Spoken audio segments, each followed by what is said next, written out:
Have you ever said yes when you really felt like saying no, and then you felt resentful, drained, stressed, or even angry afterward? What if I told you that one simple skill could completely change your relationships, your decision making, your stress levels, and your confidence? And that skill is setting boundaries with yourself and with others in your life. Today, I'm going to talk about why setting boundaries is not selfish and why it's powerful and necessary to live a balanced and fulfilling life. So if you've struggled with overcommitting yourself, with feeling emotionally drained, and also with people pleasing, then this video is for you. Hi, I'm Katharina. I'm a registered clinical counselor and a registered dance movement therapist in Australia. And please seek medical advice from a trusted medical professional such as your doctor if you are concerned for your health before making any changes in your lifestyle. So let's get into it. So what are boundaries? Boundaries are the rules and limits you set for yourself in relationships. And that's the relationship you have with yourself, the relationship you have with your partner at home, your children, your parents, other family members, your friends. And they define what behaviors you do and don't accept, and how you expect to be treated by others, and how you treat yourself. And that is the most important thing because it shows your level of self-respect. So boundaries are not about controlling others and others' behaviors. It's about controlling what you allow in your life. So why do most of us struggle with setting boundaries?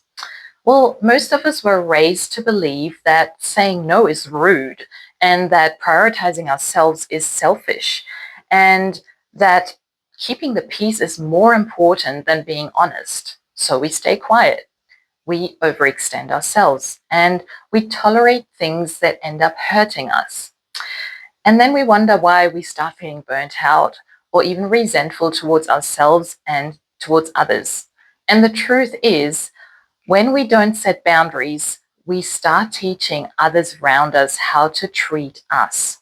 So if we don't set boundaries, we end up feeling emotionally exhausted. We feel under constant stress. We start feeling taken advantage of. We start feeling resentful towards others, towards our loved ones, maybe even towards ourselves, and we may even start losing self-respect. And sometimes the scariest part is that we tend to forget what it is that we truly want in life because we're so busy keeping everyone else happy. Here's the power of setting boundaries. What happens when you start setting clear and firm and consistent boundaries? You start building self-respect.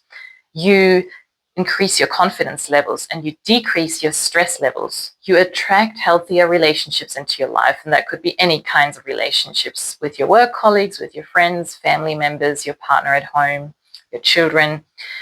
You will also end up feeling more in control of your life. So boundaries communicate one powerful message, and that is, I value myself.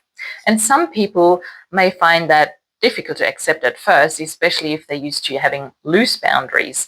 But in the end, the right people will respect you more, not less, as a result of you setting your boundaries. How do you start setting boundaries? How do you put that into practice? How does that work? Well, you need to get very clear on what it is that you need. What makes you feel uncomfortable? What drains you? What makes you feel resentful towards yourself and others? And then you start small. You don't have to transform overnight. You start practicing with small things. And that could look like saying, I can't make it this weekend, or this doesn't work for me, or I need some time to think about that first. And you don't need any long explanations for why you can't make it, or you don't need to over-apologize. It's not up to you to make sure that the message is received well. All you need to convey is a simple and clear message and stay calm while you deliver it. It is not up to you how the other person responds to that. Expect to feel discomfort at first. It may feel awkward to start setting boundaries, especially if you're not used to doing that. And that is because you're doing something new. It doesn't mean you're doing it wrong, but growth tends to feel uncomfortable before it starts to feel empowering. So it's important to stay consistent, because a boundary without consistency is really just a suggestion. So when someone crosses your boundary, you calmly reinforce it. You don't need to argue it or defend it. You just stand firm in the rules and limits you set for yourself in the way you want to interact with others. It's important to understand that setting boundaries doesn't mean that we're building walls around ourselves. It doesn't mean that we're pushing people away. It means that we're creating safety in our relationships. And it really communicates that I value myself and I value and respect you enough to be honest with you about my boundaries. It means that I'm safe enough to communicate those boundaries to you, because healthy relationships require boundaries. They require healthy boundaries.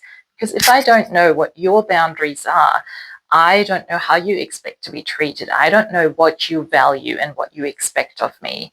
So healthy boundaries are important, and without them, there's confusion, there can be resentment, and that results in a sense of imbalance.